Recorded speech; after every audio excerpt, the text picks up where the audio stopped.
Alors, Parashat Beshalach, on va commencer par une histoire très intéressante. Vous savez que la Parashat de cette semaine, elle parle principalement de deux sujets. Du sujet de l'ouverture de la mer Rouge. Mais l'ouverture de la mer Rouge, elle est venue principalement par rapport à la prière. On sait qu'Akadosh Baruch Hu, il a apporté le peuple juif dans une situation qui était un peu difficile. Les Égyptiens derrière, et de l'autre côté, il y avait la mer.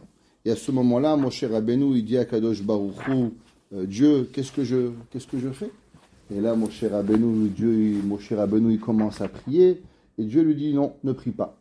Vas-y et avance la mer.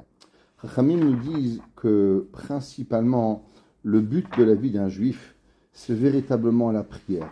Si nous, on ne prie pas à Kadosh Baruch Hu, on ne peut rien avoir. Ça veut dire que la prière, elle est quelque chose qui peut ouvrir toutes les portes du ciel. Et dans les moments les plus difficiles, on peut arriver seulement et uniquement à travers la prière. Quand la prière, elle arrive, alors on peut tout avoir. Si l'homme, il savait juste la force que nous avons dans la prière, alors il pouvait avoir tout ce qu'il pourrait. Seulement, on n'y croit pas vraiment à notre prière. La vérité, c'est que nous, quand on prie à Dieu, on pense qu'on fait un cadeau à Dieu de prier. Mais on n'est pas convaincu de notre véritable prière pour pouvoir y arriver. Alors, juste une petite anecdote sur la force de la prière. Il y avait un jour des gens qui sont partis pèleriner. Ils sont partis à un grand prophète qui s'appelait Habakkuk Hanavi. Et les gens étaient là-bas en train de prier. Et d'un coup, il y en a un qui a demandé, et il a dit, peut-être qu'on fait le repas. Alors, généralement, quand on va pèleriner, ce soir, c'est la veille de Rabbi Yitzhak Abu Hatzira, alors Nishmato, les grands maîtres. Alors, on a l'habitude de manger, de faire des berachot par rapport à en leur honneur. On espère que Kadosh Baruch Hu, il nous écoute. Alors, il y en a un qui a dit, mais pourquoi on va manger ici? Venez, on va chez Rabbi Shimon Bar Yochai, c'est pas loin. Et là-bas, on fera une Seouda chez Rabbi Shimon, à Merod, ça sera mieux. Alors, les gens disent, ok, tu sais, c'est pas loin, c'est 20 km, on prend la voiture, en 10 minutes, on est là-bas. Ils prennent la route, et dans la route, il y a une tempête qui se lève, de l'eau, de la grêle, terrible, et ils n'arrivent pas à avancer. Et ils font de retour, ils disent, ben regarde, on n'arrive pas, on va chez le prophète Habakkuk, et là-bas, on va faire la Seouda. Alors, ils arrivent à la Seouda, et ils mangent, et là-bas, ils voient un vieil homme qui était là-bas. Il dit, vous voulez venir manger? Il dit, avec plaisir. Alors, il mange, et à la fin du repas, le vieil homme leur dit, je voudrais vous demander pardon. Il dit, pardon de quoi? Il dit, regardez, moi, j'habite ici, et j'ai pas toujours à manger. Et quand vous êtes venu, et vous avez dit que vous alliez faire une Seouda, j'étais content. Parce qu'enfin, j'aurais avoir un bon repas. Ça fait déjà quelques jours que j'avais pas à manger. Et du fait que j'avais pas à manger, alors j'étais heureux que vous alliez faire la Seouda ici. Et quand vous êtes parti, j'ai eu beaucoup de peine. Alors j'ai prié chez le Navi, le prophète, et je lui ai dit, prophète, c'est pas juste.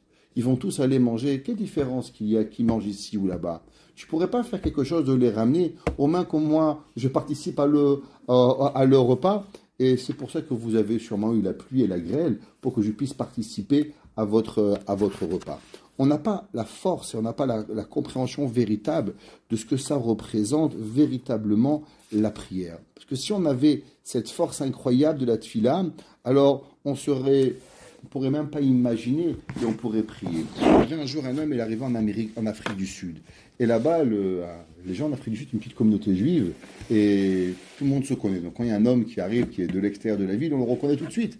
Alors il y a un homme, il le voit, il lui dit, mais qu'est-ce que tu fais là? Il lui dit, je suis venu, j'ai un cancer, et le seul traitement qu'il y a pour ma maladie, il est ici à Johannesburg. Donc je suis venu pour pouvoir me faire ce traitement. Alors le monsieur demande, comment tu t'appelles? Ton nom, ta mère. Et il dit, regarde, je vais prier pour toi. Il dit, quel âge as-tu? Il dit, j'ai 50 ans. Alors on a la coutume de faire, quand on a 50 ans passés, on fait le Tehillim 51. Quand on a 51 ans, on fait le Tehillim 52. Et le monsieur a décidé de prendre sur lui, de faire Tehillim pour ce monsieur. Donc tous les jours, on a la coutume de lire 10 périodes de Tehillim. Chaque jour, c'est une coutume chez les Séfarades, les Ashkenazim, de lire 10 versets, 10 chapitres de Tehillim tous les jours, de façon à ce qu'on dise 2 fois le Tehillim dans le mois. Il y a 150 chapitres, donc il y a 30 jours. Donc ce qui fait qu'à la fin du mois, on dit 2 fois entièrement le Tehillim, principalement parce que 300 et la valeur numérique de Kaper, pardonner. Alors on espère qu'avec les 10 chapitres de Tehillim journalièrement, durant le mois, Kadosh Baruch Hu, il nous pardonne de tous nos péchés. Donc ce monsieur a décidé de rajouter un chapitre de Tehillim, le 51, pour ce monsieur. Il a pris l'habitude. Et l'année, elle passe, et il continue, 52, 53, 54. Et comme ça pendant 10 ans. 10 ans passent, et tous les jours, le monsieur rajoute ce chapitre de Tehillim pour ce monsieur. 10 ans plus tard, il se passe, et il se dit, tu sais, ça fait 10 ans, sûrement il est guéri, ou bien même il est mort. À quoi ça sert de continuer à faire ce chapitre de Tehillim? Et il arrête. Et il arrête de faire son Tehillim. 3 mois passent, et il revoit ce monsieur qui arrive. Il dit, hey, comment tu vas? Il dit, tu te rappelles de moi? Il dit, bien sûr, je me rappelle de toi. Tu t'appelles David, ta maman s'appelle Ruth. Tu étais venu il y a 10 ans. Il dit, wow, comment tu te rappelles? Il dit, ben voilà, tu sais, ça fait 10 ans que moi, je fais un PA et Tehillim pour toi tous les jours. Il dit, pourquoi tu es revenu? Il dit, tu sais, depuis 3 mois, les symptômes me sont revenus. Alors, je suis revenu faire un autre traitement. On n'a pas la notion de ce que ça représente de prier pour une personne. Nous, on croit, ça va, c'est rien du tout. Prier pour quelqu'un, c'est n'importe quoi. Si on avait juste la notion de ce que ça représente une prière pour quelqu'un, faire quelque chose, alors automatiquement, jamais on arrêterait de pouvoir prier pour pouvoir y arriver. Vous savez, il y a aujourd'hui un problème mondial qui s'appelle le mariage. C'est pas une blague, c'est qu'il y a énormément de jeunes hommes et de jeunes filles qui ne sont pas mariés.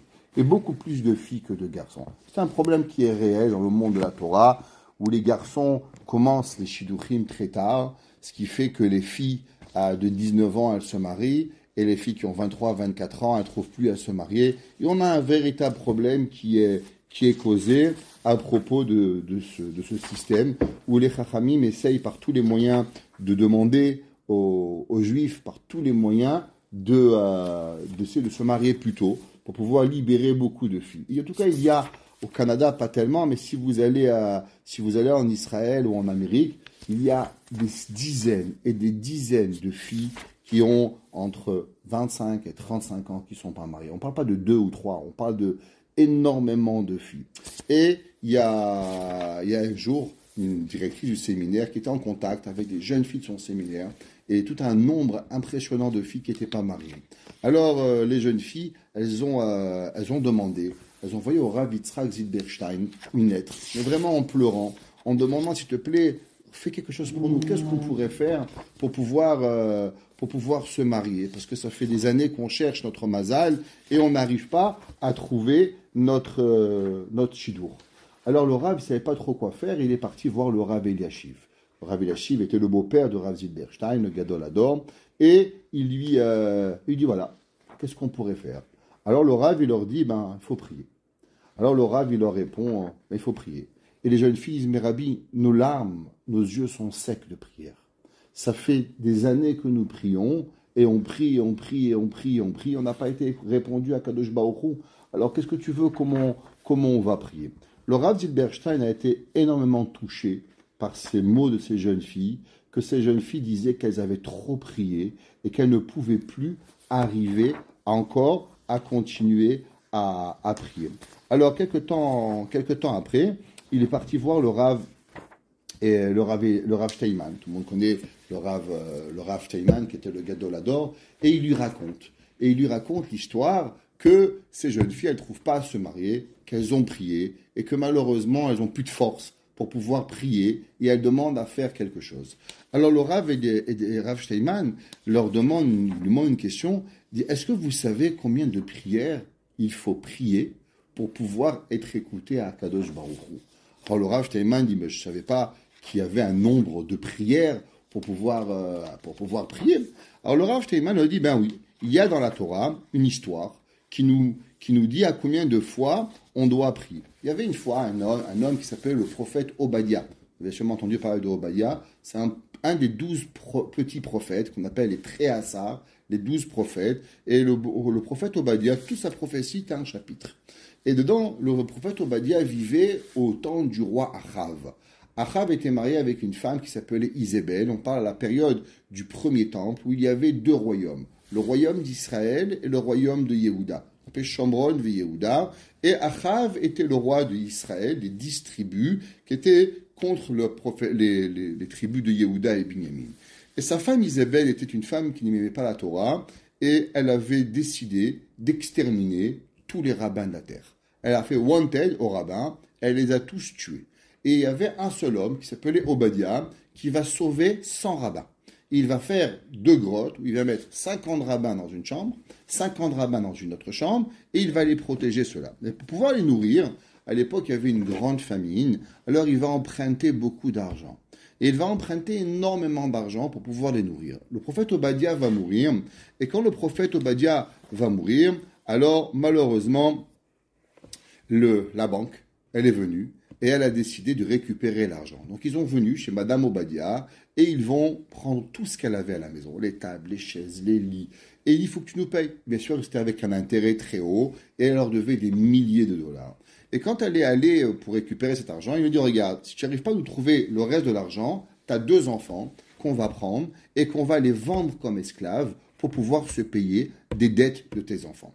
Alors la femme d'Obadiah va aller voir le prophète Elisha. Elisha était l'élève de Eliyahu Hanavi, qu'Eliyahu est monté au ciel. Elle va le voir et elle va lui dire, regarde ce qui m'arrive, s'il te plaît, aide-moi. Tout le monde connaît la fameuse histoire. Elisha lui demande, qu'est-ce que tu as à la maison? Elle dit, j'ai rien du tout. Il dit, tu as vraiment rien? Elle dit, oui, j'ai un fond d'huile.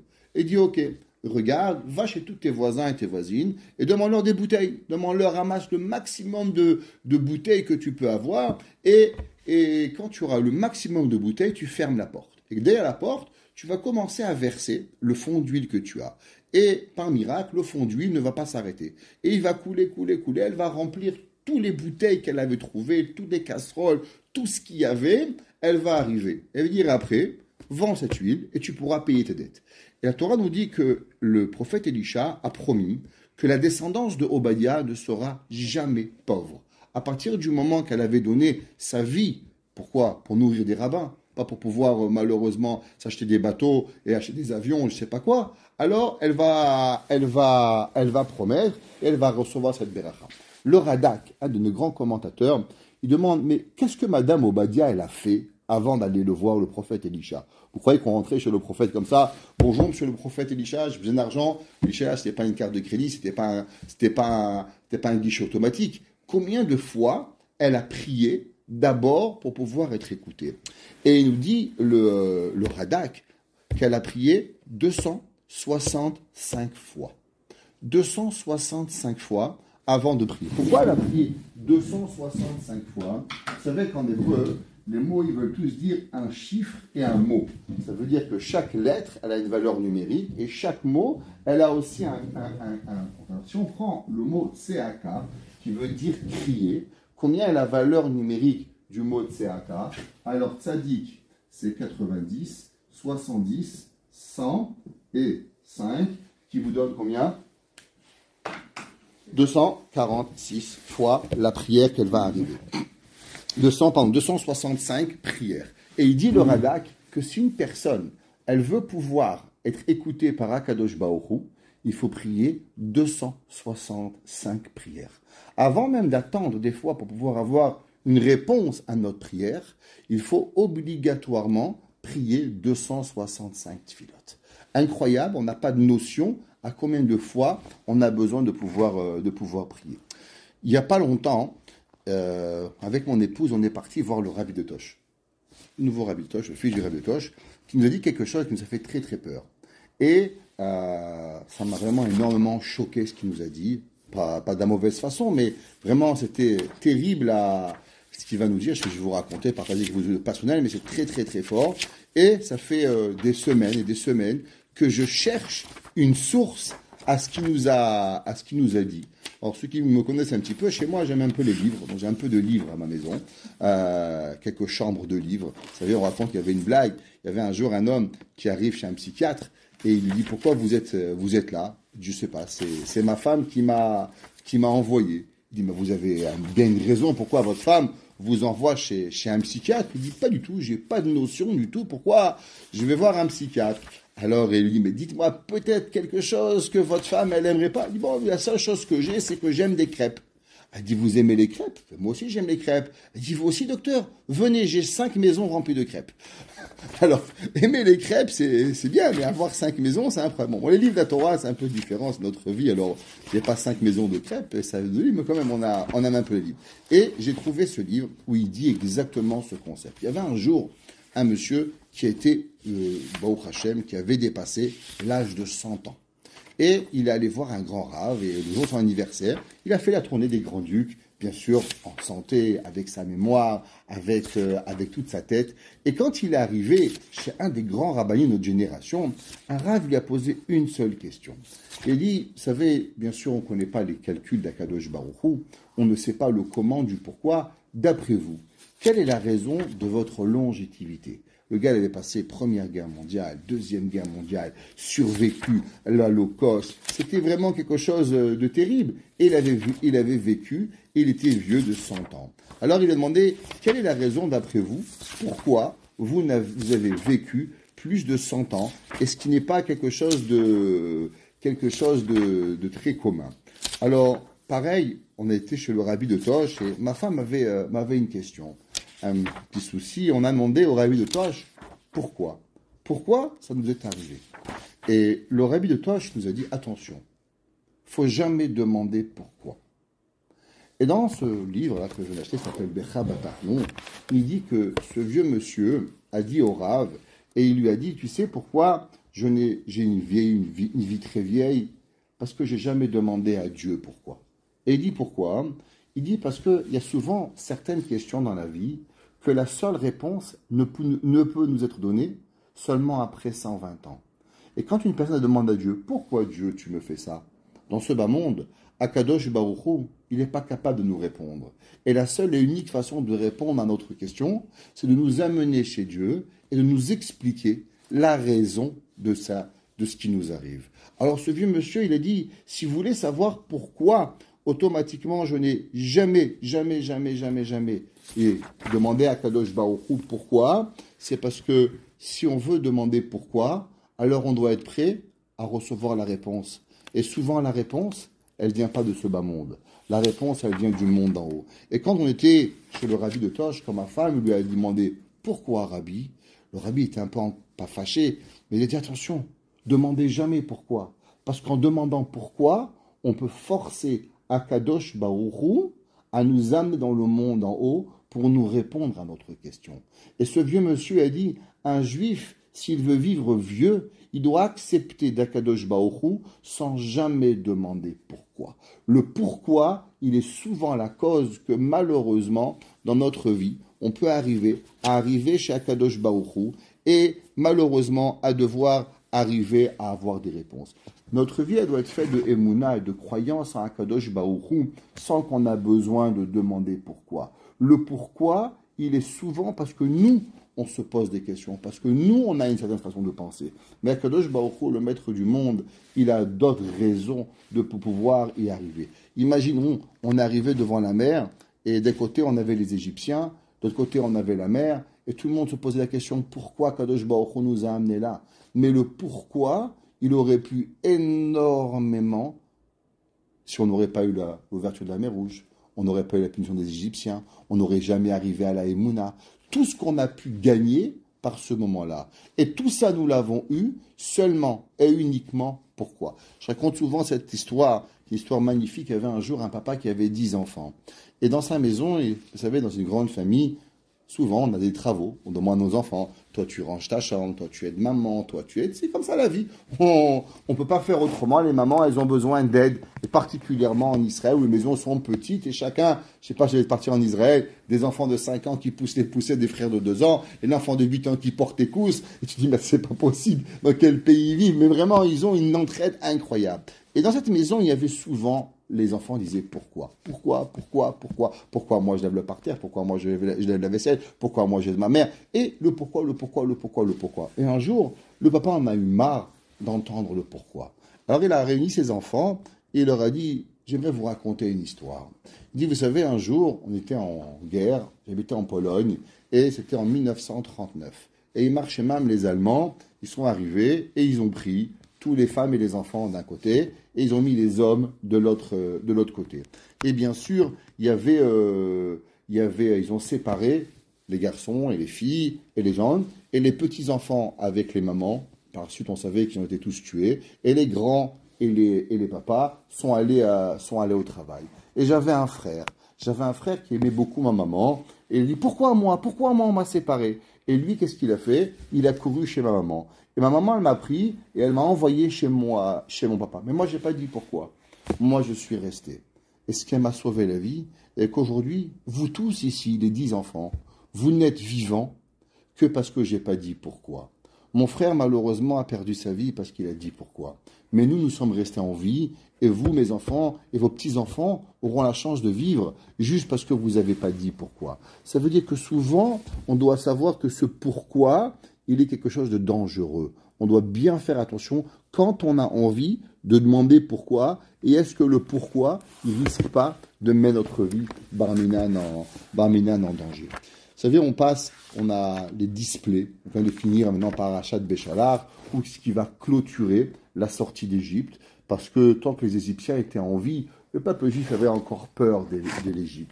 Et seulement et uniquement quand on les a vus tous mourir, alors c'est là qu'on a véritablement compris qu'il y avait l'histoire de l'Égypte était finie. Le Ramban, Nachmani, se pose la question, à quel moment véritablement la sortie d'Égypte est terminée? Est-ce que la sortie d'Égypte est au moment après l'ouverture de la mer Rouge, ou seulement après qu'on a construit le Mishkan, le tabernacle? C'est là que la présence divine est revenue dans le peuple juif, donc c'est là qu'il y avait la fin de la sortie d'Égypte. Mais la majorité des commentateurs disent qu'après l'ouverture de la mer Rouge et que chaque juif a pu voir son oppresseur mourir dans l'eau et qu'il a vu que c'était terminé, qu'il pouvait être libre, qu'on a eu la liberté. Et on se pose une fameuse question, pourquoi Akadosh Baruch Hu a dû avoir recours à 10 plaies? Pourquoi on ne pouvait pas avoir 8 plaies? Pourquoi on devait avoir 6 plaies? Quelle était la raison? On sait que la 10e plaie était la plaie la plus terrible, que même Paro, lui-même qui se prenait pour un dieu, il a craqué et il partait, il a dit dégagez de mon pays, il voulait plus de nous. Alors quelle est la raison pourquoi on a eu besoin d'avoir ces 10 plaies? Pourquoi Kadosh Baruch Hu, il n'a pas un plaisir de faire souffrir le monde? Les chrétiens ont donné une image de Dieu qu'on dit souvent d'un père fouettard. Akadosh Baruch Hu sur un trône avec un fouet et qu'il attend qu'on fasse une bêtise et clac, il nous met un coup sur la tête. Le peuple juif, on a une autre vision d'Akadosh Baruch Hu. Akadosh Baruch Hu, il est notre père. On dit Avinu Malkenu, notre père, notre roi. Akadosh Baruch Hu, Refaenu, Guérinu. On prie notre vie entière, pas que l'on soit pas puni. On passe très rarement de prières à demander à Dieu de ne pas être puni, mais on prie beaucoup pour avoir beaucoup de choses, avoir la paix, à remercier Akadosh Baruch Hu, avoir la santé, avoir l'intelligence, ne pas être Alzheimer. Toute notre vie, c'est ce qu'on fait du matin au soir, et on est tout le temps, dans cette façon de faire et de penser, d'être un bon Akadosh Baruch Hu, plutôt que d'un Dieu qui est méchant. Alors, il faut savoir que il y a dans la Gemara, c'est écrit que si on calcule, on regarde à combien de fois Dieu a créé le monde. Comment Dieu a créé le monde? C'est marqué Be'asara ma'amarot nivra haolam. Akadosh Baruch Hu a créé le monde avec 10 paroles. Si vous calculez Vayomer Elohim, combien de fois Akadosh Baruch Hu a parlé pour pouvoir créer le monde? Akadosh Baruch Hu a parlé 10 fois pour pouvoir créer le monde. Quelle est la raison pourquoi Dieu a eu besoin de parler 10 fois? Akadosh Baruch Hu, il aurait pu dire un mot, que ce mot aurait été suffisant pour pouvoir construire le monde. Quelle est la raison pourquoi Dieu a créé le monde en 10 paroles? Quelle est la raison de ces 10 paroles? C'est marqué dans le Sfat Emet, un des grands commentateurs qui vivait en Pologne fin du 19e siècle, début du 19e siècle, et il a dit qu'en vérité, cela représente les Aseret Adiberot. On sait que Akadosh Baruch Hu, il va parler dans la Torah par 10 paroles. Je suis ton Dieu, tu n'auras pas notre Dieu que moi, tu ne pourras pas avoir d'autre divinité que moi. Ce qu'on appelle les 10 commandements. Et c'est par rapport à ces 10 commandements que Akadosh Baruch Hu va parler 10 fois dans les Asara Ma'amarot. Quel est le rapport entre les Asara Ma'amarot et les Aseret Hadibirot? On sait que dans la Torah, on voit un petit peu une contradiction dans Paro. Paro, quand il va avoir Yosef Hatzadik, qui va venir chez Paro, et Paro va avoir son rêve des 7 vaches qui étaient maigres, après les 7 vaches qui étaient grosses, les 7 épis de blé qui étaient petits, versus les 7 grands épis de blé. Et il va demander à Yosef, c'est quoi? Et Yosef lui dit, tu vas avoir cette année d'abondance, par-dessus tu vas avoir cette année de famine, et les années de famine vont faire oublier les années d'abondance. Et là, Yosef lui dit, si tu me permets, je vais rajouter quelque chose, si tu es intelligent, tu crées une taxe. Tu crées la première personne au monde à avoir créé une taxe sur les revenus, c'était Yosef. Et tu vas prendre 20% de tout ce qui va pousser pendant ces 7 années-là, et de façon à pouvoir engrenier et garder des récoltes de blé qui vont arriver, de façon à pouvoir nourrir. On va voir que Yosef va garder tellement de blé qu'il va être capable de nourrir le monde entier, non seulement l'Égypte, mais tout le monde. Il n'y a pas longtemps encore, en 1900 et quelques, ils ont trouvé encore des réserves de blé de l'époque pharaonienne. J'ai lu tout un article qui est arrivé. On sait que un tiers de la fortune de l'Égypte est donnée par Korach, des milliards. Yosef avait non seulement trouvé une façon de pouvoir faire une taxe, mais aussi de savoir garder le blé, parce qu'il devait rester pendant 14 ans sans pourrir. Ça veut dire qu'il avait dû inventer le système de pouvoir du sous-vide. Ils ont trouvé que le blé avait été enfermé sans air, de façon à être protégé, de pouvoir. 2500 ans, 3000 ans plus tard, on a retrouvé des greniers de blé en Égypte de l'époque pharaonienne. Et là, Paro va dire quelque chose d'incroyable. Paro va dire, est-ce qu'il y a un homme qui a l'esprit de Dieu comme Yosef Hatzadik? Ça veut dire que Paro, Yomer Paro el Avadav, Paro dit à ses serviteurs, Animtsa kaze ish asher ruach elokimbo, qui a l'esprit de Dieu. Donc on voit que Paro, il croit en Dieu.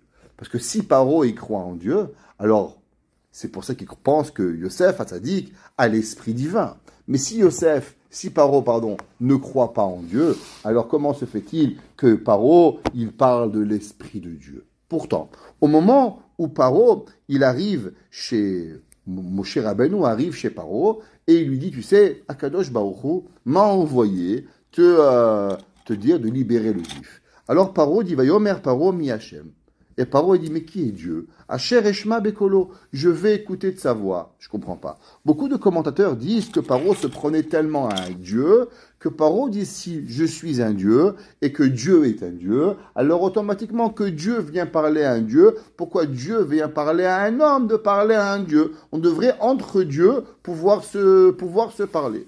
C'est ça l'explication. Alors comment se fait-il que Paro, quand Yosef est venu lui expliquer ses songes, il ne s'est pas posé la question pourquoi Yosef il a eu besoin venu de lui expliquer ses rêves? Quelle est la raison pourquoi Paro a écouté de chez Yosef, mais n'a pas vouloir écouter de Moshe Rabbeinu? Vous savez qu'à Torah, c'est marqué, si vous prenez la Torah, c'est marqué Bereshit bara Elohim. Kadosh Baruch Hu, au commencement, a créé le ciel et la terre. Quel est le premier nom que Kadosh Baruch Hu il a créé la Torah? C'est Dieu a plusieurs noms. Le nom que Dieu a créé s'appelle Elohim. Pourquoi au début de toute la Torah, vous voyez que le seul nom que l'on voit, c'est seulement Elohim, Elohim, Elohim, Elohim, Elohim.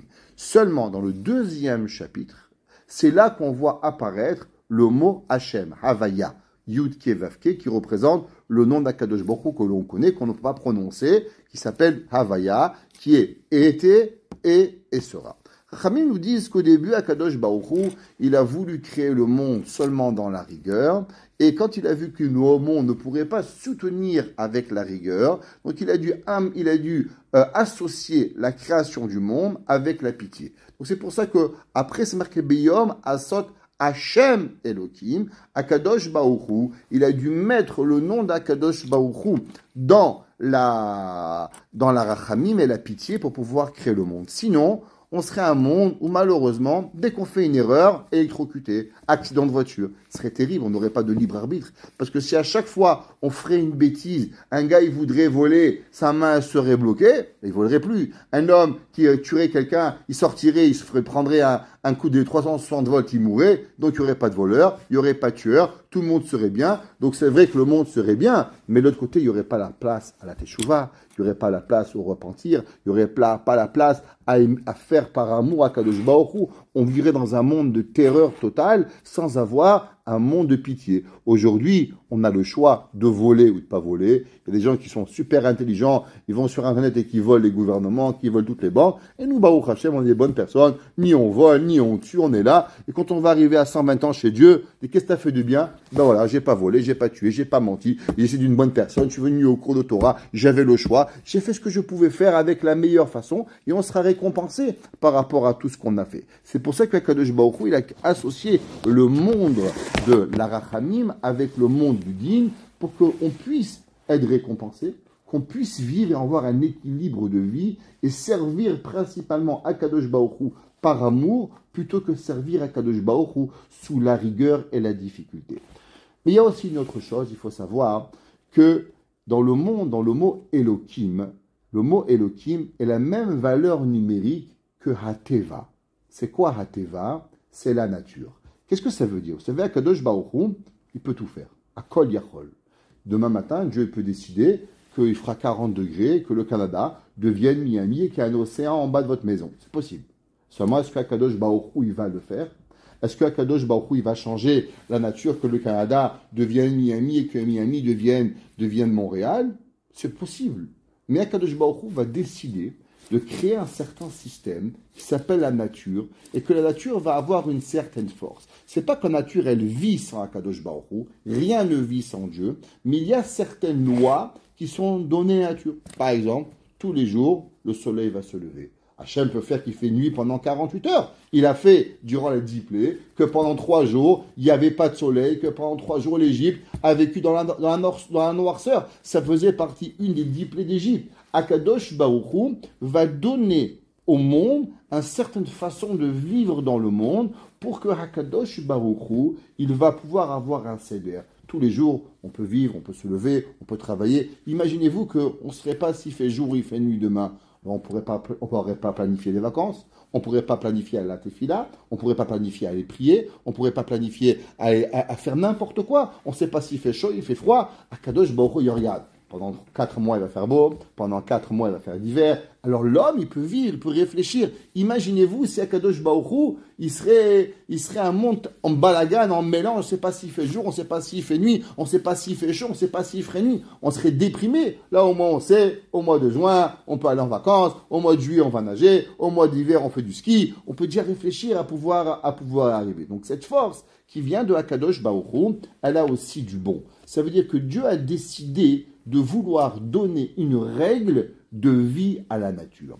Paro, dans sa force, Paro pensait que véritablement Akadosh Baruch Hu existe. Vadaï que Hachem existe. Paro ne disait pas que Dieu n'existe pas. On a vu à travers l'histoire qu'il a cru à Yosef. Seulement ce que Paro il voulait, et il pensait que Akadosh Baruch Hu était obligé de rester dans les lois de la nature et que personne ne pouvait changer les lois de la nature.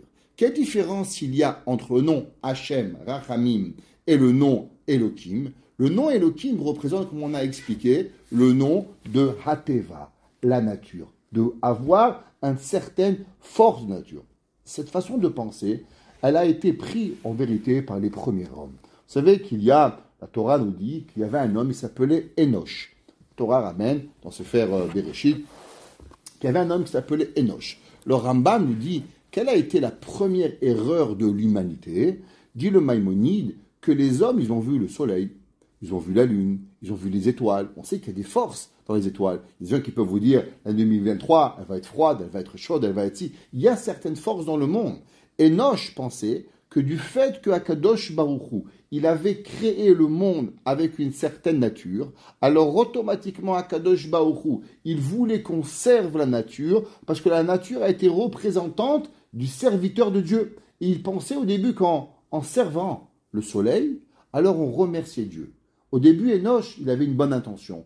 Il remerciait le soleil, qui était l'envoyé divin de Akadosh Baruch Hu. Mais avec le temps, qu'est-ce qui s'est passé? On a oublié que le soleil était le messager de Dieu et on a commencé à servir le soleil en pensant que le soleil est devenu Dieu. Les Incas pensaient que le soleil était Dieu et on a même oublié qu'il y avait Akadosh Baruch Hu, un créateur derrière qui était arrivé. Paro, il croyait véritablement à une force suprême qui s'appelait Akadosh Baruch Hu. Seulement Paro, il voulait à tout prix croire que Akadosh Baruch Hu a donné certaines forces dans la nature, et cette nature est obligée d'arriver, et que puisqu'elle était obligée d'arriver, il nous était impossible de pouvoir changer la nature. Quelle différence il y a entre le Shem Havaya et le Shem Elohim? Principalement, le Shem Havaya, il est que Akadosh Baruch Hu n'a pas de passé, n'a pas de présent et n'a pas de futur. Akadosh Baruch Hu, il est qui il est, et il est au-dessus de toute la nature. Vous vous rappelez, ceux qui ont suivi le cours jeudi soir, on a dit quel est le nom du malach de Mitzrayim. On a dit qu'il s'appelle Sorev. Vous vous rappelez?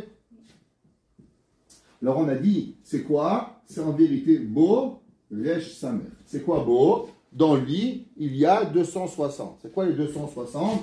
Les 260, ok? Les 260, c'est ce qui représente 26 fois 10. C'est quoi le 26 fois 10? On sait que le nom d'Akadosh Baruch Hu, Shem Havaya, Yudke Vavke, par rapport aux 10 Sphirot, qui sont en vérité 26 aux 10 Sphirot, qui sont 260. C'est quoi le malheur de Sorev? Le malheur de Sorev, lui, refuse le 260. Il refuse que Akadosh Baruch Hu, il a une capacité d'intervenir dans les 10 étapes de la vie. Ça veut dire que dans les Asara Mahamarot, dans les seules 10 paroles qu'Akadosh Baruch Hu il a créées, alors Akadosh Baruch Hu, il veut principalement faire montrer à Paro que Paro, tu penses qu'Akadosh Baruch Hu, il est soumis à un état d'âme, à une nature qui est seulement et uniquement par rapport à A, B, C, D. Et qu'Akadosh Baruch Hu, il ne peut changer cette nature. Et c'est la guerre qu'il y avait entre Paro et le peuple juif. Paro pensait qu'il y avait Akadosh Baruch Hu. C'est vrai, Akadosh Baruch Hu, il existe. Mais si Akadosh Baruch Hu a décidé maintenant que le peuple juif va être esclave, alors le peuple juif, il doit être esclave et il ne pourra pas changer. Et quoi, tu vas venir maintenant me dire que Akadosh Baruch Hu va amener Dam, Tzfardea, Kinim, Arov? Ça ne peut pas exister. Hachem crée une nature et on est soumis à cette nature. Que veut dire le mot Paro? Le mot paro vient aussi du mot hafra'a, les hafriya, dérangé. Quand est-ce qu'un homme il est dérangé? On se lève le matin, on planifie, on va se lever le matin à 8h.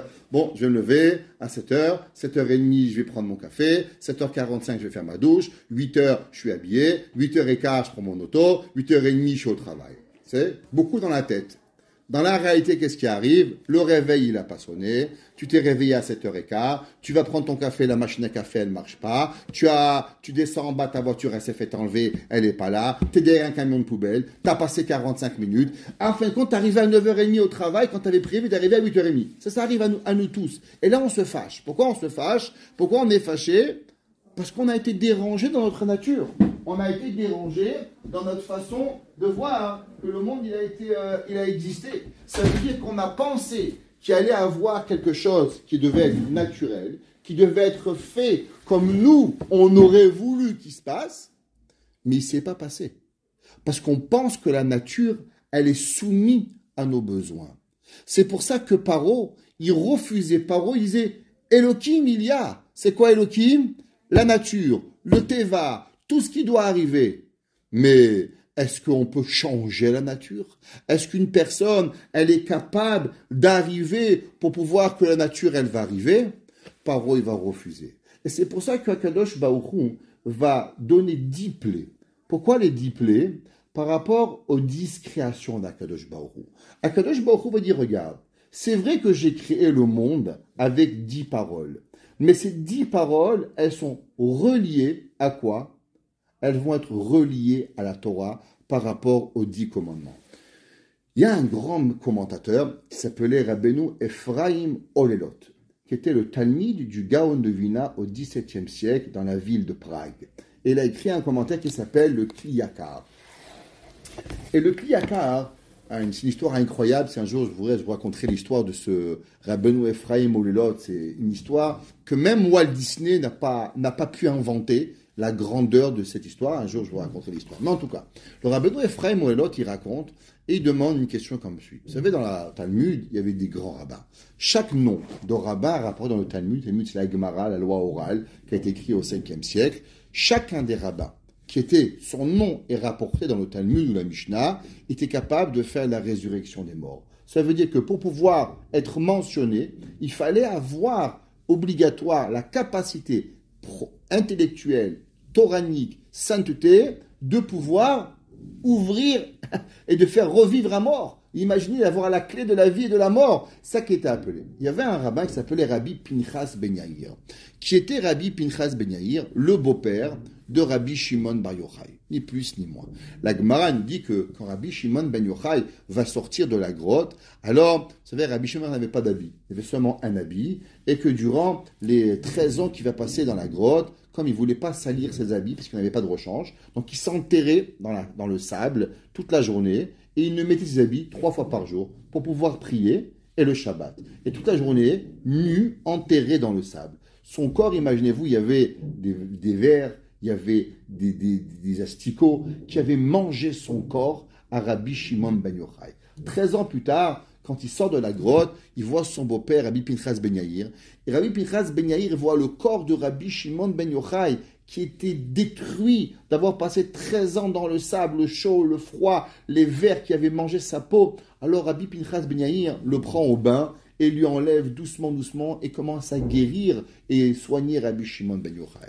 Et là, Rabbi Pinchas Ben Yair voit ce massacre de la peau de Rabbi Shimon Ben Yochai et il pleure. Et là, il lui dit, pourquoi tu pleures? Il dit, mais quand je te vois, mon cher gendre, comment je peux ne pas pleurer? Ah oui, tu sais, papy, c'est son beau-père. Avant, quand je rentre dans la grotte, toi, tu étais plus fort que moi 24 fois. Chaque fois que je disais une loi de Torah, tu me posais 24 questions sur ce que j'avais. Et bien aujourd'hui, en sortant de cette grotte, c'est moi qui pourrais poser 24 questions sur ton enseignement, Rabbi Pinchas Ben Yair. En un mot, j'ai monté de niveau 48 fois par rapport à toi.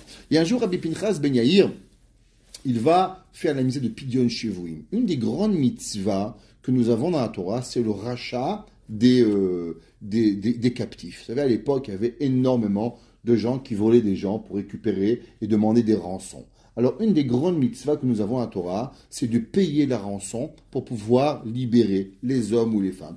À l'époque, les femmes se faisaient tous violer quand elles étaient en captivité, et les hommes, ils étaient vendus, ils se retrouvaient au fin fond du monde, avec les négriers qui les vendaient, et ils se retrouvaient, ils partaient de Babylone, et ils se retrouvaient, je ne sais pas dans quel pays, et ils perdaient malheureusement leur judaïcité, leurs enfants, leurs femmes, on ne savait pas ce qui se passait, ils ne pouvaient pas se remarier, il n'y avait pas de guette. C'était vraiment une grande catastrophe, c'est pas comme maintenant qu'on a des coups de téléphone, allô, je suis en Israël, je suis en Afrique, t'inquiète pas, tout va bien. Donc c'était vraiment une catastrophe. Alors un jour, Rabbi Pinchas Ben Yair entend qu'il y a une famille qui a été prise en captivité et qu'il fallait payer une rançon. Alors Rabbi Pinchas Ben Yair, il prend ses affaires et il va collecter de maison en maison l'argent nécessaire pour pouvoir racheter cette famille et faire cette mitzvah de Pidyon Shevuim. Et là, il arrive devant un fleuve et il demande au fleuve, le fleuve était juste après l'hiver. Vous savez, au Québec, quand il y a la fonte des neiges, les fleuves sont bondés très haut. Et là, le fleuve, Rabbi Pinchas Ben Yair, il dit, fleuve, ouvre-toi, parce que je dois aller faire cette mitzvah de Pidyon Shevuim.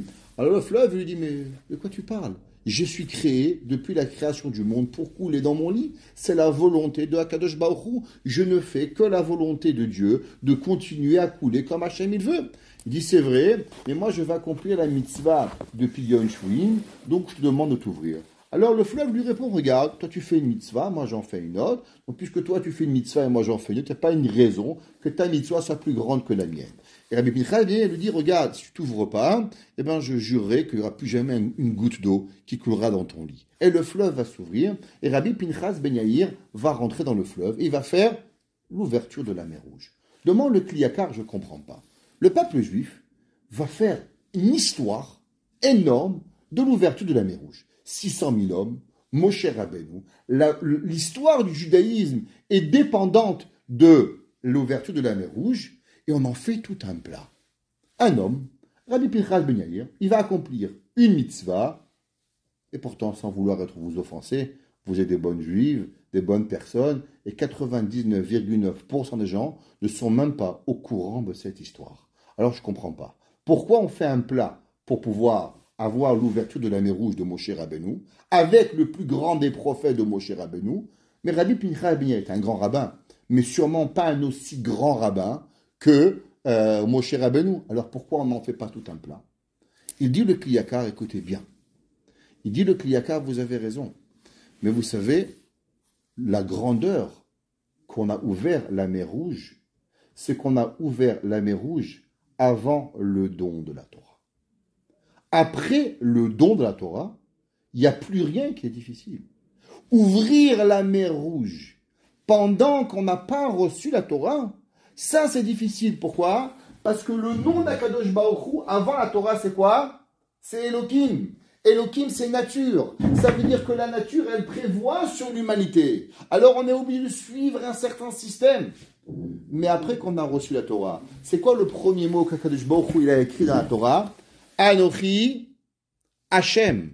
C'est quoi Hashem? Hashem, c'est Havaya. Havaya, ça veut dire être au-dessus de la nature. Ça veut dire qu'Akadosh Baruch Hu, il dit, c'est vrai qu'il y a des lois de la nature. La nature, elle est là.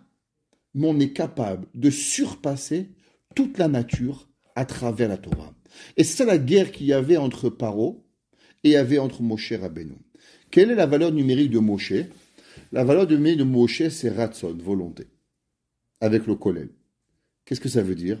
Ça veut dire que l'homme, il est capable de tout quand il veut.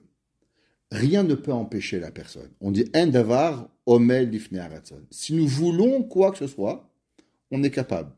À travers la tfila, à travers la prière, à travers qu'on peut prouver à Hakadosh Baruch Hu que ce que nous avons besoin, il est pour pouvoir servir à Hakadosh Baruch Hu de mieux, alors rien ne peut nous arrêter. Paro dit bien sûr, avoir cette année de famine, cette année de prospérité, garder du blé, ça c'est naturel, j'accepte. Ça s'appelle la nature de Dieu. Dieu donne à un homme une sagesse pour pouvoir avancer, régler le monde avec des problèmes dans une nature. Mais bien sûr que c'est possible. Il y a un esprit divin. Personne ne croit à l'opposé. Mais qu'on peut être au-dessus de la nature. Parce qu'il y a une volonté d'Akadosh Baruch Hu de servir la Torah. C'est ça que Paro il voulait pas. Et c'est ça toute l'histoire de la Shira. Pourquoi on chante? Pourquoi on appelle ça Shabbat Shira aujourd'hui? Pourquoi toute notre vie elle est? Et c'est pour ça que ça marquait la Gemara dans ma Masechet Sanhedrin. La Gemara a dit qu'il y avait un homme qui s'appelait Chizkiyahu Ameler. Je ne sais pas si vous entendez parler de Chizkiyahu Ameler. Le roi Chizkiya était l'arrière-petit-fils de David Ameler. Et la Gemara a dit que Chizkiyahu Ameler devait être le Messie. Il avait toutes les attitudes pour devenir Mashiach. Et Akadosh Baruch Hu va faire une guerre avec le roi Sancheriv. Sancheriv va apporter 1 milliard d'hommes pour pouvoir détruire Yerushalayim et Israël. Et le roi Sancheriv va prier et il va aller même dormir. Et Akadosh Baruch Hu va ouvrir les oreilles de tous les soldats de Sancheriv et ils vont entendre les anges chanter et ils vont tous mourir. Et là, la Gemara dit qu'en vérité, Akadosh Baruch Hu, cette guerre devait être la guerre de Gog ou Magog. Et Chizkiyahu Ameler devait remercier Akadosh Baruch Hu. Et du fait qu'il ne va pas chanter à Dieu et ne pas remercier à Dieu, il va perdre le pouvoir d'être le Mashiach. Pourquoi? Ça veut dire que, qu'est-ce qu'Akadosh Baruch Hu il voulait? Akadosh Baruch Hu il voulait faire montrer à Chizkiyahu une seule chose. C'est pas la nature, c'est pas une norme de la vie que Akadosh Baruch Hu tue 1 milliard de soldats. C'est pas parce que tu es en danger qu'on doit t'aider. Si tu comprends que Akadosh Baruch Hu il aide la personne seulement quand il prie à Hachem, alors ça veut dire que la prière elle est au-dessus de tout. Et c'est pour ça que toute la vie du juif, elle commence comment le matin? Modé ani lefanecha.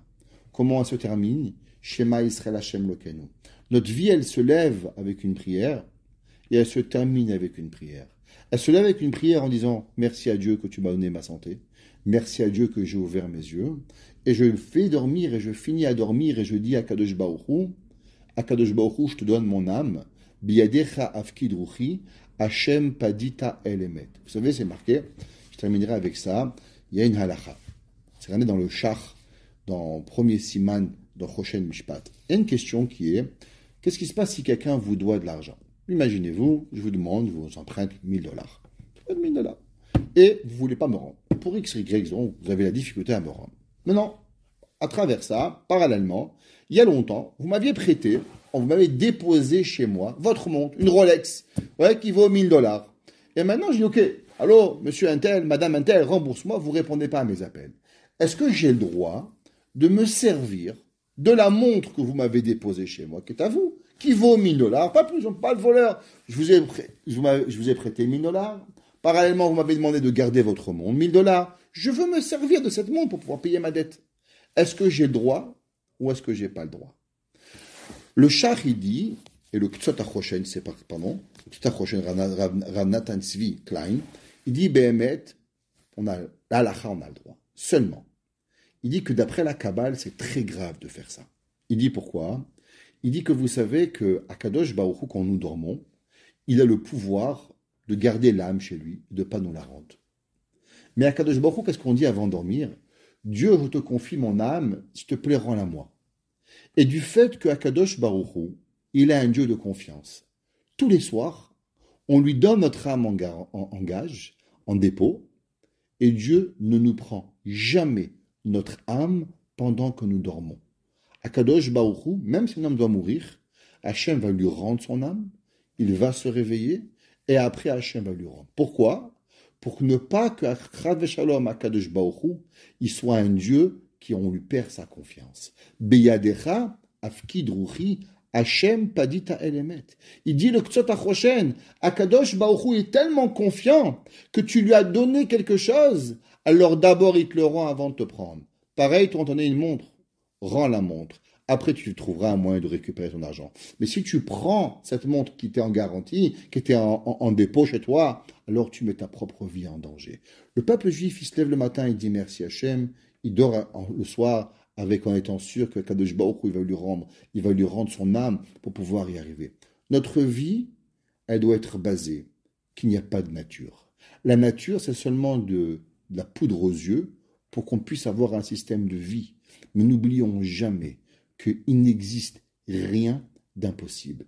À travers la prière, à travers la volonté d'Akadosh Baruch Hu, tout nous est possible. Vaya minu b'Hashem. Quand l'homme il a confiance en Dieu, ou ben Moshe Avdo, alors on peut tout y arriver.